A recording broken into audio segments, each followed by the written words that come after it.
I agree with you. Thank you, Witkoff.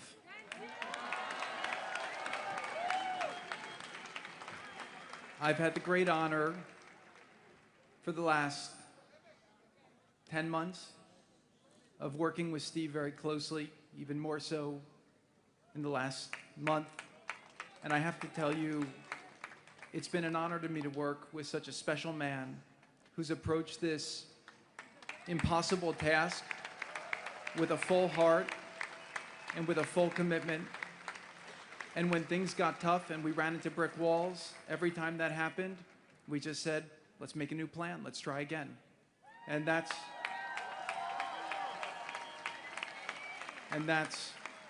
what being partners with Steve was like. And I also have to say, working with President Trump on this, his commitment to seeing peace, to seeing the hostages return home, to seeing Israel secure and safe, and to seeing the entire Middle East stable and thriving is unmatched.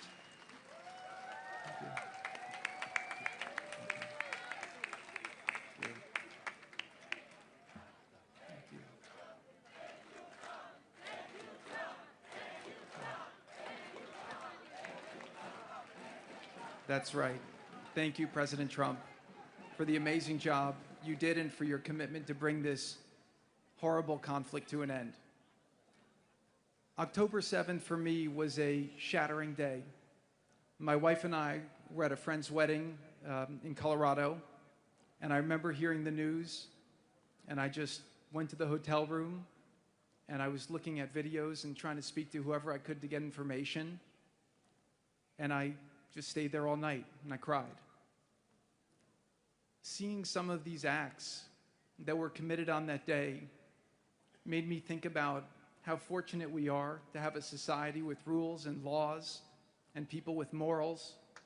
And seeing these horrific, barbaric acts shocked me to my core in a way that I'll never be the same. Since then, my heart has not been complete. And it's been a tremendous burden that I felt to see these hostages come home.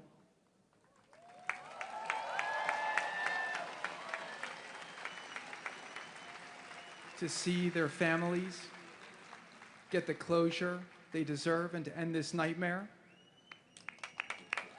And also to see the suffering end for the people in Gaza, who, for most of them, were experiencing this through no fault of their own, other than being born into a situation that was horrific.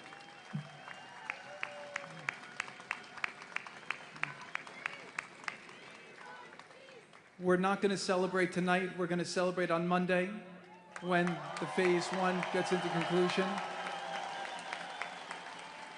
But what I did come here tonight to say was that I couldn't be more proud to see the way that the state of Israel and its people have carried themselves through this traumatic, unthinkable, horrific experience. Instead of replicating the barbarism of the enemy, you chose to be exceptional. You chose to stand for the values that you stand for. And I couldn't be prouder to be a friend of Israel, somebody who supports Israel, and somebody who fights very strongly to see Israel survive, succeed, and to achieve its fullest potential.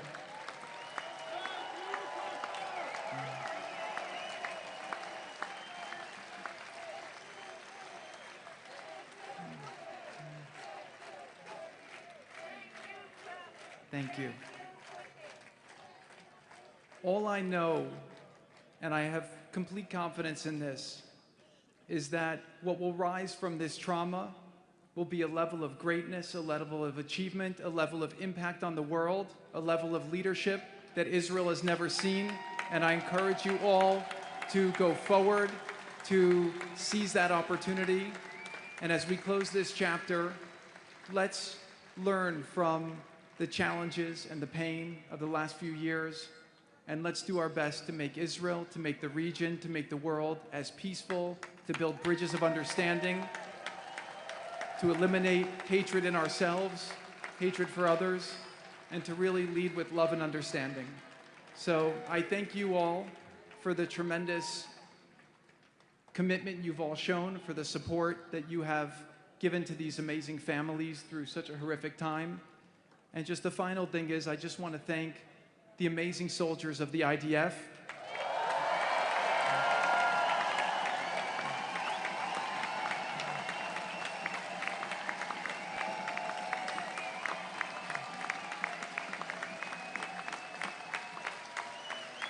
Without their heroism and brilliance and bravery, this deal would not have been possible.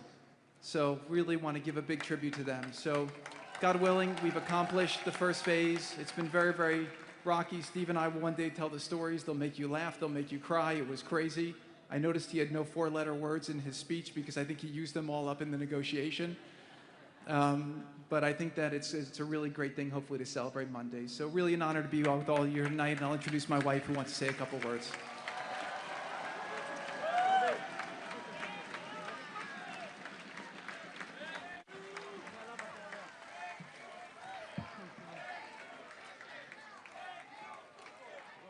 Thank you, Kushner. And thank you, Steve. And thank you, President Trump.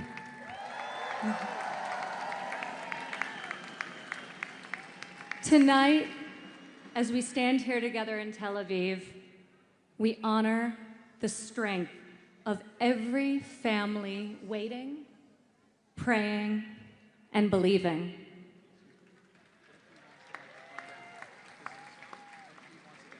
Over the last 2 years, the President, myself, Steve, Jared, and so many of others have met these incredible people, and I am in awe by their strength and conviction in spite of such suffering. And the President wanted me to share, as he has with so many of you personally, that he sees you, he hears you, he stands with you, always, always.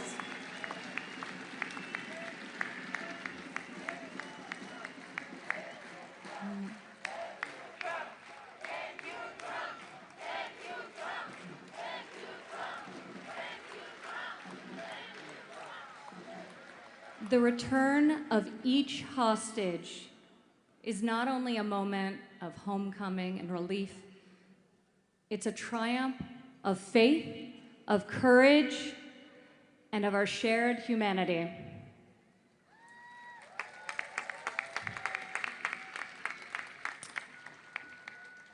We pray, and so many people are working so hard to ensure that this coming week is one of healing for you all. One of healing as we begin and embark on the next chapter, which, God willing, after far too long, will be a lasting and enduring peace. God bless you all for standing in solidarity together through this dark chapter. And we're all praying for Monday and beyond. So thank you.